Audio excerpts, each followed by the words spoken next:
মিলনের সময়ের ৫টি ভুল প্রত্যেক মাসে আপনার গর্ভধারণে বাধা দিচ্ছে।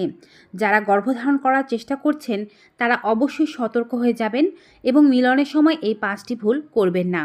গর্ভধারণের জন্য মিলন করা জরুরি এবং সঠিক নিয়ম এবং পদ্ধতি ফলো করে মিলন করা জরুরি। এতে করে একবারের চেষ্টায় ১ মাসে আপনি গর্ভবতী হতে পারবেন। চ্যানেলে নতুন হয়ে থাকলে চ্যানেলটি সাবস্ক্রাইব করে দেবেন। ফেসবুক পেজ থেকে আমাদের এই ভিডিওটি দেখে থাকলে পেজটি ফলো করতে ভুলবেন না। চলুন জেনে নেই মিলনের সময় কোন ৫টি ভুল করার জন্যেই বারবার চেষ্টা করার পরেও আপনার গর্ভধারণের চেষ্টা ব্যর্থ হয়ে যাচ্ছে। আমরা জানি যে মিলন করার জন্য আপনাকে নির্বাচন করতে হবে ওভুলেশনের দিনগুলি। সাধারণত যাদের নিয়মিত মাসিক অর্থাৎ ২৮ থেকে ৩৫ দিনের অন্তরে অন্তরে যাদের মাসিক হয়ে থাকে তাদের মাসিকের ১১তম দিন থেকে ২০তম দিনের মধ্যেই ওভুলেশন বা ডিম্বস্ফোটন হয়ে থাকে। আর এ সময় মিলন করলে গর্ভধারণের সম্ভাবনা বাড়ে। তাই আপনি মাসের অন্য দিন মিলন করুন কিংবা না করুন, মাসিকের ১১তম দিন থেকে ২০তম দিন পর্যন্ত হয় প্রতিদিন অথবা একদিন বাদে একদিন মিলন করবেন। এটি আপনার গর্ভধারণের সম্ভাবনাকে বাড়িয়ে দেবে। তবে ৫টি ভুলকে অবশ্যই এড়িয়ে চলতে হবে। প্রথম ভুলটি হচ্ছে মিলনের সময় অগভীর মিলন করা। অবশ্যই চেষ্টা করতে হবে পুরুষকে গভীর মিলন করতে। গভীরে মিলন করলে এবং বীর্যপাত গভীরে করলে এটি নারীর গর্ভধারণের সম্ভাবনাকে বাড়িয়ে দেয়। কারণ বীর্যপাত যত গভীরে হবে শুক্রাণু জরায়ুর ততটা কাছাকাছি যেতে পারবে। আর জরায়ুর যতটা কাছাকাছি যাবে শুক্রাণু ততটাই দ্রুততার সাথে ভেতরে প্রবেশ করবে এবং ডিম্বাণুর কাছে যেতে পারবে। দ্বিতীয় ভুলটি হচ্ছে অসমাপ্ত মিলন, অর্থাৎ মিলন করছেন কিন্তু মিলনের দিকে মনোযোগ নেই, অথবা মিলন করছেন খুবই দ্রুত, দুজনে খুবই স্ট্রেসে আছেন, ভালোভাবে মিলনকে সম্পন্ন করছেন না।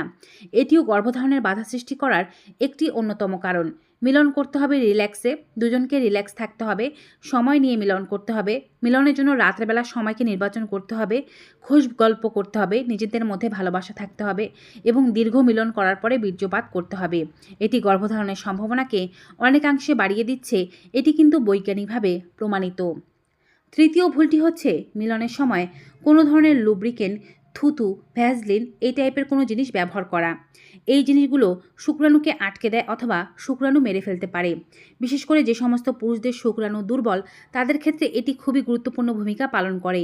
তাই কোনো প্রকারের লুব্রিকেন্ট, কোনো তেল, কোনো ভ্যাসলিন অথবা মুখের লালা পর্যন্ত ব্যবহার করা যাবে না। এটি শুক্রাণুর গতিশীলতাকে কমিয়ে দিতে পারে এবং গর্ভধারণে বাধা দিতে পারে।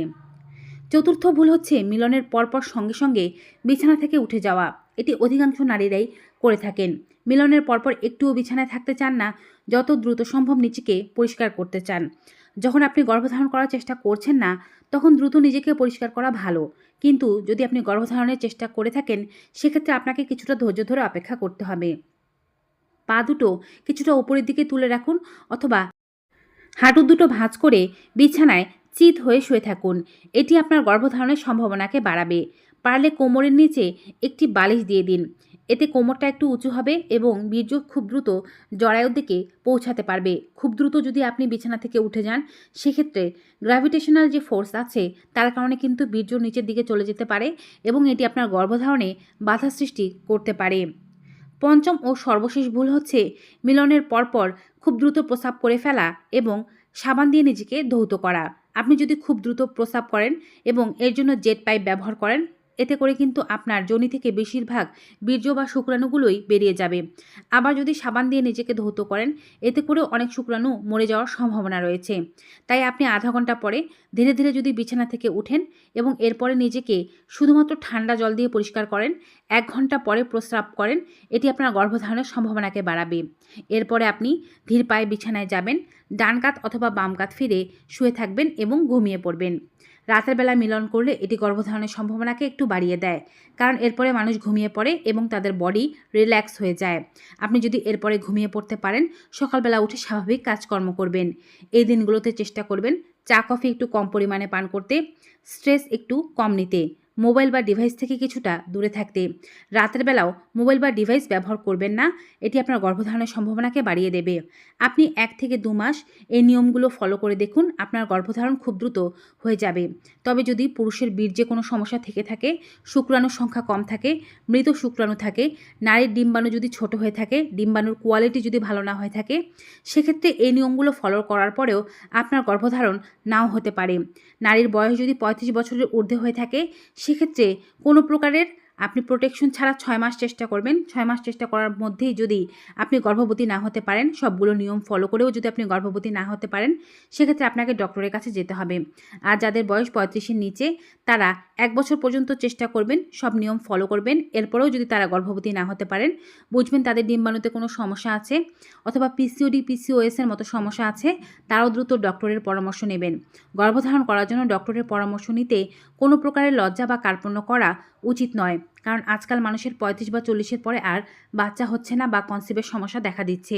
তাই যত দ্রুত বাচ্চা নিতে পারবেন, তত দ্রুতই আপনারা ফলাফল পেতে পারবেন। তো ভিউয়ার্স, ভিডিওটি কেমন লাগলো কমেন্ট বক্সে জানাতে ভুলবেন না।